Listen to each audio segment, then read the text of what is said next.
Hey guys, welcome here. My name is Lauren and this is Lauren's Book Corner. It's been a while since I filmed anything and I feel slightly awkward talking to myself in front of the camera, but I'm here. I have my cozy drink and my little snowman mug, and I wanted to do a January TBR. What I'm planning to read in January. I chose 10 books.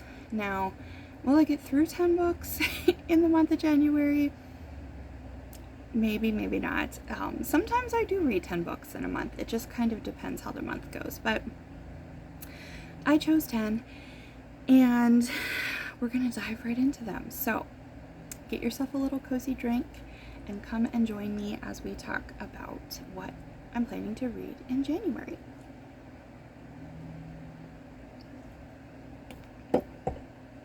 Okay, hopefully this angle is okay. I don't have like a tripod or fancy lighting, so what you see is what you get.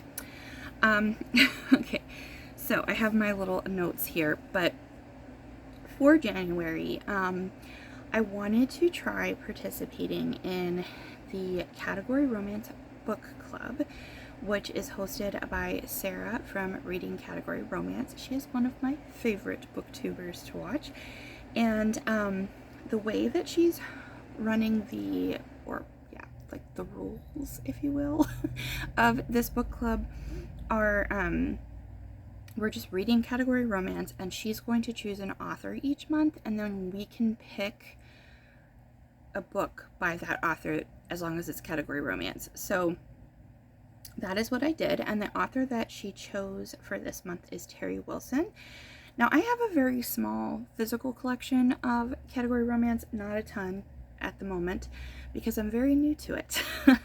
And so I went on Kindle Unlimited to just see if she had anything, and she did. There was a bunch. So, excuse me. I chose Baby Lessons by Terry Wilson. And there it is. And this is book, I wrote it down. This is book 1 in the Love Struck Vermont series, and this is a Harlequin special edition. So I really like the special edition line. They're kind of more family oriented. They can sometimes have a little bit of spice in them, but I remember Sarah mentioning that Terry does not often include spice in her books, so you know, if you don't prefer spice. But I do really like the special edition ones. They're usually very good. And this one just sounds so cute. It's a single dad romance where the FMC, I believe, is going to be a nanny for his twin babies. So that just sounds really cute to me. So I'm looking forward to that one. And then I do have a couple of other categories that I threw in here just because I've been enjoying them. And so I have this one here. It's a love-inspired suspense. It's called Vanished in the Mountains by Tanya Stowe. And it looks like this. I got this in my library sale section. Somebody got this for free, but I thought it just looked very wintry with the cabin and the mountains in the background. So I don't know. It just felt fitting for January. I'm not going to really go into what these books are all about. If I hopefully do a wrap-up video at the end of the month, then I can kind of fill you in on my thoughts about these books.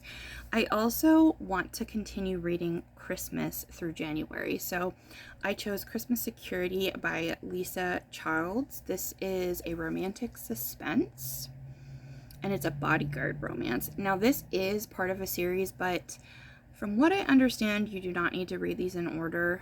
I hope you do not need to read these in order, because this is like book 6.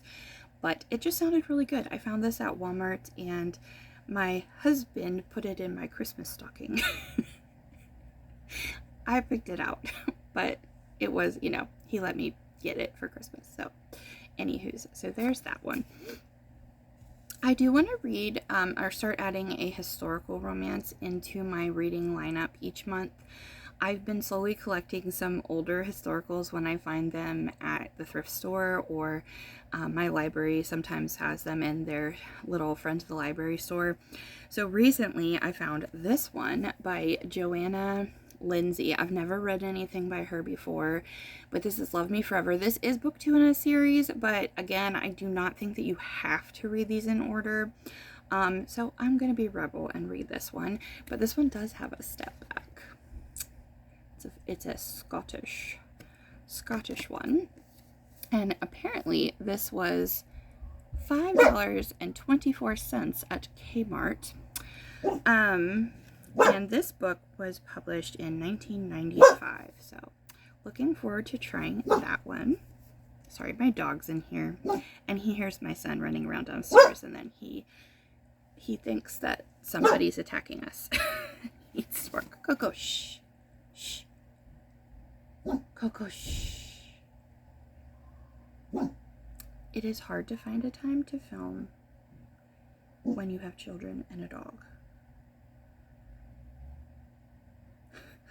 But I'm just going to leave that in because this is real life, okay? This is real life.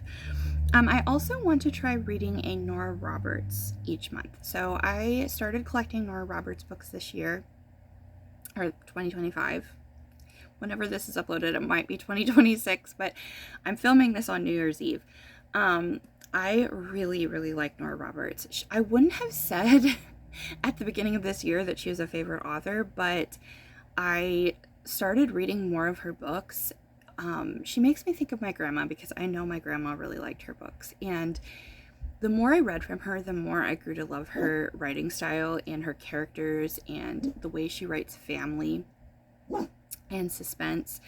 And so I have accumulated quite the collection because if you know, Nora Roberts is very prolific and it's pretty easy to find her books at thrift stores. So I have quite a few now. But this is a bind up of 2 of her books, and I chose this because I actually just want to read one of the stories in here, which is called The Heart's Victory. And I believe that The Heart's Victory was her very first book. When I was looking in my little list that I keep of her books, I believe that was her first one. So I thought that would be fun to read this month. And I'm going through my pile. My mom lent me this big chunk. This is her book, but this is a bind up of 3 mysteries by Michelle Greep, and my mom really loves this author, so I thought it'd be fun to read that. Read one of these this month. The first one is called Brentwood's Ward, and it's part of the Bow Street Runners trilogy. This is Christian fiction. And so my mom said it was very, very good, so I'm very excited to give that a try. I do also have a cozy for the month. I want to try adding a cozy in. I'm trying to like vary my reading just a little bit. And this is called Mrs. Morris and the Ghost. And I got this in my library sale section. I know nothing about this other than it kind of reminded me a little bit of Molly Harper, who I love. I read her Starpoint series. You can listen to them on Audible if you have an Audible subscription. They're Audible originals, I believe. But they're so funny and cute. They are a little bit spicy, but not a lot. It's like very, very minimal. I think like maybe one little scene in there. But it's mostly just about these group of friends who find out they have powers and they solve mysteries, and it was a lot of fun. I loved the town, I loved the quirky characters, and I loved her sense of humor. So when I saw this, and it's about a woman who, she obviously, it's a cozy mystery. Our main character needed a fresh start, right? And she gets, I think she inherits a bed and breakfast, also cozy, right? And I think there's a resident ghost at this bed and breakfast, so it just sounds cute. Okay, and then I am also working my way through, this is like completely at the opposite end of the spectrum, the Mistborn series by Brandon Sanderson. This is book 2, The Well of Ascension, so I want to continue on with this. I really, really like Brandon Sanderson. If you have ever thought about trying fantasy and you're not sure where to start, and I mean fantasy, not romantasy. So think like epic, high fantasy, high stakes, that kind of thing. Brandon Sanderson's books are very approachable. I am not good at keeping track of a huge giant cast of characters, and I can usually follow his books no problem. But yeah, this series is a lot of fun. I'm not even going to try to explain this plot to you because I will fail. His plots are usually very multi-dimensional and I will not do it justice, but I am enjoying this series. And I really like listening to them on audio while I read the physical book.